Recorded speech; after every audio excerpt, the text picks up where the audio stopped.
Le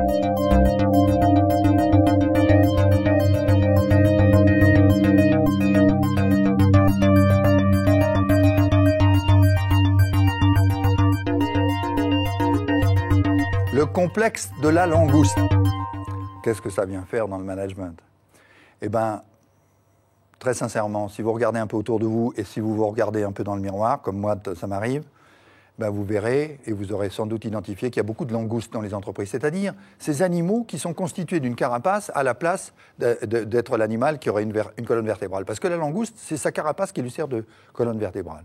Je me sers de cette métaphore un petit peu simpliste pour dire que le jeu entre l'identité et le pouvoir est un des jeux essentiels dans la mise en intelligence collective de l'organisation. Alors avec le petit schéma que vous voyez, vous allez comprendre en tout cas, vous le connaissez sans doute, vous l'avez déjà vécu à votre façon, mais à quel point les problèmes d'identité des acteurs peuvent empêcher que ça fonctionne.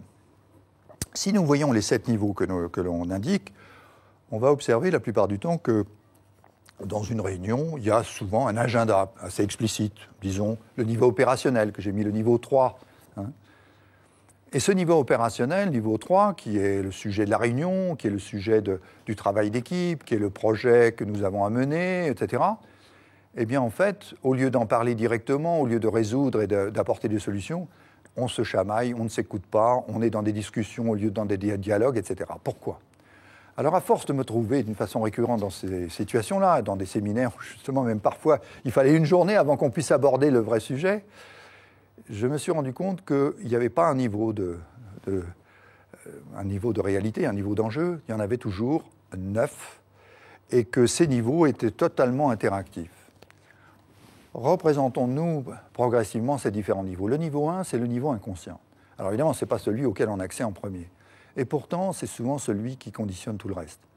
Des peurs, des deuils, des situations vécues de façon inconsciemment à travers des phénomènes transférentiels. Je n'ai pas du tout envie de travailler avec cette équipe. Je ne veux plus travailler avec cette boîte. Je ne veux plus travailler dans ces conditions, par exemple.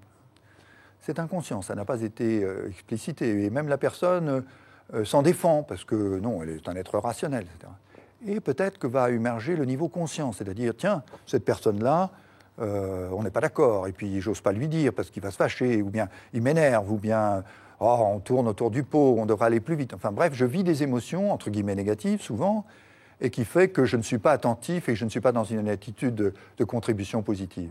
Et donc l'opérationnel est souvent bloqué par ces niveaux psychologiques. Et puis derrière ce niveau opérationnel se trouvent aussi des définitions de fonctions floues. Il y a un overlap entre nos deux fonctions. On n'est pas d'accord. Qui est responsable de qui, quoi ? Il essaye de prendre mon territoire, moi le sien, etc. Non, enfin, on a problème de fonctions non définies, de feuilles de route pas claires, etc. Les role mandates, comme on dit dans le jargon du management, ne sont pas suffisamment établis. Et puis on s'aperçoit que ce problème opérationnel, ou le fait que les fonctions sont floues, vient d'un chaos qui a été créé parce que l'institution, l'organisation n'a pas une vision claire, l'entreprise n'a pas défini les priorités, etc. Et donc, quoi que l'on fasse, tant que ces priorités sont contradictoires, on n'arrivera pas à le faire. Et puis on s'aperçoit qu'il y a un autre niveau, le niveau 6, qui est le niveau de ce que j'appelle la culture ambiante. Ah ben voilà, c'est pas nous, c'est pas lui, c'est pas moi, mais la culture ambiante qui vient par exemple de la mondialisation, les interférences d'Internet, les interférences du contexte socio-économique ou des problèmes sociaux, des grèves, etc., fait que notre entreprise est complètement parasitée. Alors voilà, tant qu'on ne règle pas ça, on n'y arrivera pas. Et puis un autre niveau, le niveau 7, que j'appellerais métasens, c'est-à-dire qu'est-ce qui fait que ça tient, malgré toutes ces contradictions, eh ben, est-ce qu'il y a suffisamment d'alliance entre nous ? Est-ce qu'on a envie quand même de travailler ensemble, malgré tout le chaos dans lequel on est ? Eh bien, ces 7 niveaux, toujours, dans mon expérience, sont conditionnés par 2 autres niveaux, l'identité et le pouvoir. Et c'est là où le complexe de la langouste apparaît, parce que si mon identité ou l'identité de l'autre n'est pas stabilisée, si les personnes ne sont pas suffisamment en sécurité ontologique, eh ben elles vont s'abriter derrière leur statut, derrière leur pouvoir, d'une façon malheureusement trop souvent négative. Et ce pouvoir que je vais mettre en avant Je vais le nourrir avec tous ces éléments-là. Je vais prendre des éléments d'opérationnel, des éléments de la fonction, des éléments de l'entreprise, des éléments de manipulation psychologique pour renforcer mon pouvoir. Et je vais générer en face des contre-pouvoirs. Et ces contre-pouvoirs vont s'opposer et vont complètement paralyser l'ensemble de la vie opérationnelle.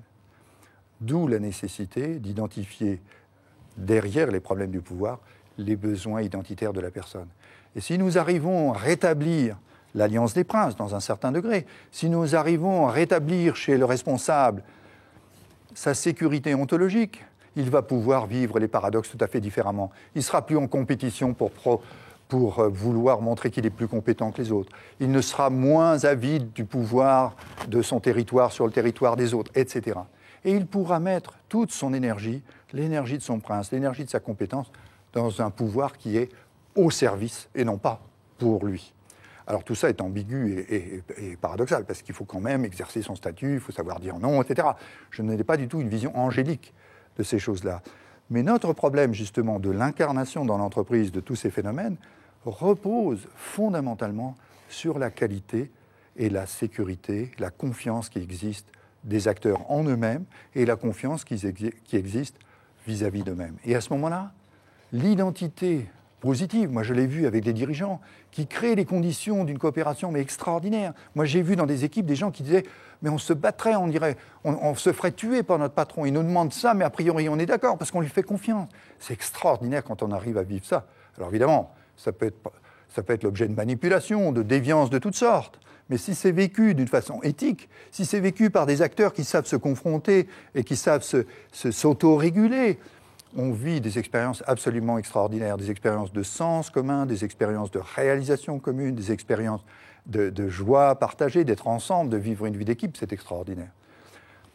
Ce qui permet ça, c'est d'avoir construit une certaine identité où les acteurs transforment leur énergie en énergie qui diffuse, une espèce d'oxygène qui va nourrir l'ensemble de l'organisation. Et les gens, de ce fait, profitent de ce climat, profitent de cet oxygène pour se développer et pour que finalement, malgré les difficultés, malgré les ratages, malgré les points faibles, malgré une exemplarité toujours insuffisante, bien sûr, mais arrivent à vivre une vie de communauté tout à fait différente. Ceci est possible dans l'entreprise, ça dépend de nous.